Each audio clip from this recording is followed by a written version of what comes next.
Just a very flat, disappointing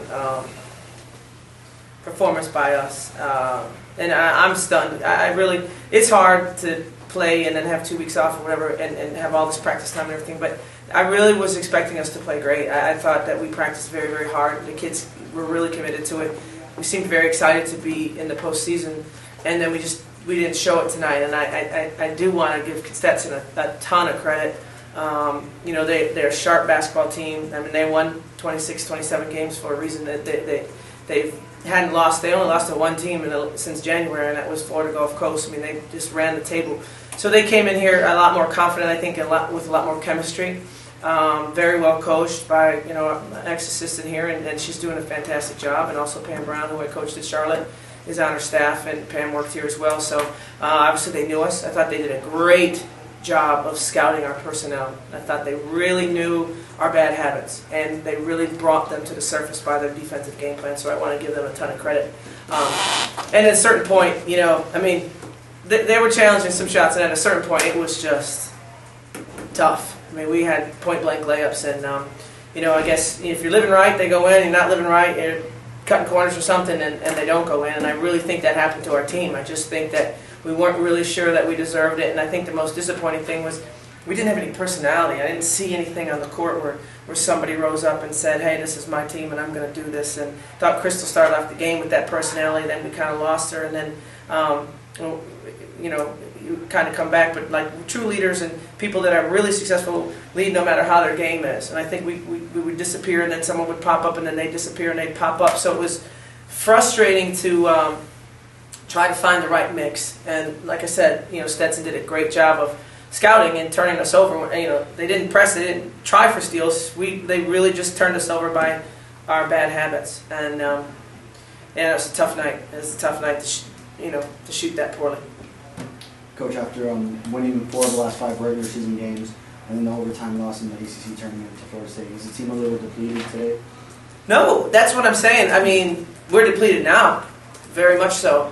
But I was just talking to Adrian. The team tells me the truth. I was so confident and excited for my team because I was proud of them, because they had the right attitude. And sometimes you can have the wrong attitude in a tournament like this, and a wrong attitude about spending your spring break doing 2-a-day practices instead of being at the But we had the right attitude. We really did. So, but I mean, we had a team that spent a lot of time on figuring out what we don't do well, and made us have to play against our scout, and we didn't. And I think losing Ray with the 2 fouls that quickly changed a ton of what we were going to do defensively, and she just never kind of came back emotionally in that game. What was wrong with the flow offensively to shoot at, I think it was 28%? Yeah, I mean, we got the high-low looks we wanted. We got the corner threes we wanted that we thought we'd get. I mean, we got 26 threes. I don't think any of them were bad. I thought they were pretty open. We made the tough ones, and we really missed the open ones. So I think, we're a team that high-lows, and if you cover our high-lows, we're going to hit threes out wide. And the game plan, and kind of, I saw it developing, and I felt good about the Kiana to Mo and Jazz and Nicole, and then getting our wide shooters up. I mean, Crystal got open 13 times from the 3. That doesn't happen a lot. That's good for us. She did a nice job, but the rest of us, we needed to knock them down. Coach, just touching on Crystal there, Crystal and Mariah, obviously, it's a disappointing end to pretty incredible careers. I think that they were 4 consecutive postseason appearances. I mean, pretty unprecedented. And I mean, how crucial have they been? And now that their careers are officially in the books, what can you say about Crystal and Mariah and their contributions to this program? They're great citizens, and I never had a meeting with them about anything bad. Like, no, they didn't get in trouble in the dorms. They weren't out, never the police, never missed study hall. I mean, they did so much work in the community, and Mariah especially is just unbelievable with the amount of community service she did. And I look at them and I see 2 adults, and as a coach, you have a lot of different personalities that come through, but those 2 steady Eddie, consistent personalities mean so much to me. Like, every day, it's a big hug every time I see them. I mean, I really, truly love them as people.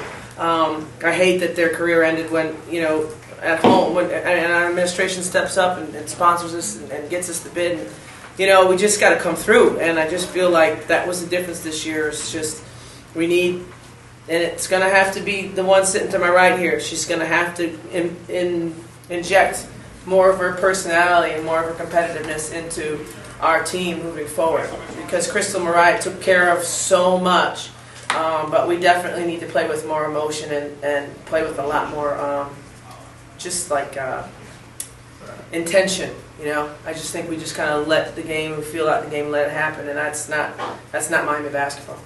Adrian, following up on that, obviously losing to Crystal and Meier is big, you know, as far as next season and all that. But how excited are you to know that you counted 7 of the 9 on the list, let alone the players that will be joining the team? How exciting is it for you to know that the future is so bright with the kind of talent that you have returning next season? That must be something that you're excited about. I mean, it's exciting, but you still got to come down to this game. Like, we had this game, and we just kind of gave it away, but looking ahead, like I was telling the team in the locker room, we just have to grind in the offseason. Like, we just got to get in the gym and just refocus ourselves so we don't have to be in the – it was a great opportunity, but we want to be in the NCAA next season. So we're just focusing on, you know, getting better, getting stronger, and getting in better shape.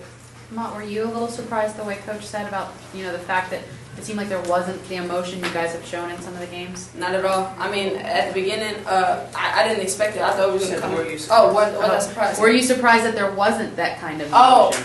I mean, I don't really. I was surprised at the fact that we didn't want it as much as we said we wanted it.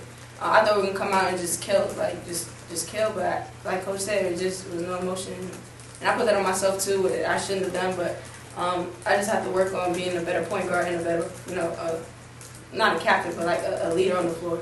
So I definitely have to put that into what I have to work in the offseason.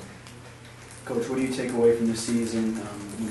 A few years from now, when you look at this year in the Miami record books and you point to the season, you say that season we blank. Well, you know, I think the bottom was supposed to drop out of the program from what people on the outside, and so I think we sustained our postseason and you know, won some really, really important games. So I think that was a great way to sort of answer the skeptics that, you know, Miami had, you know, 5 kind of pros come through and then what next. So I think that's one thing. I think it's going to springboard us. A lot of young talent on our team right now with a lot that the sweatsuit brigade on the bench is going to help us and our signing class is going to help us. So I think this is going to be one of those things where we prove that, you know, on any given night, if we're playing Miami basketball, this program and this culture is where it needs to be. But, you know, I also think that this is the season of when we hit big shots, you know, we won, and we just didn't consistently have the same person coming through every night. So it was a little bit uneven, and I think it was a very uneven season in that sense. And I think that we need to do a much better job of this individual one-on-one. I'm going to hit this big shot, and I'm ready to do it. And we got to have some shot makers come in here and really knock them down when we need them. We desperately needed some offense tonight in that second half, especially when we were so stalled out. And it was just this, and same thing with that Florida State game. We went to eight possessions in a row where we didn't score, and we did that again tonight. And it was 6 different people, and it was 5 different calls, and we just got to knock it down in those moments.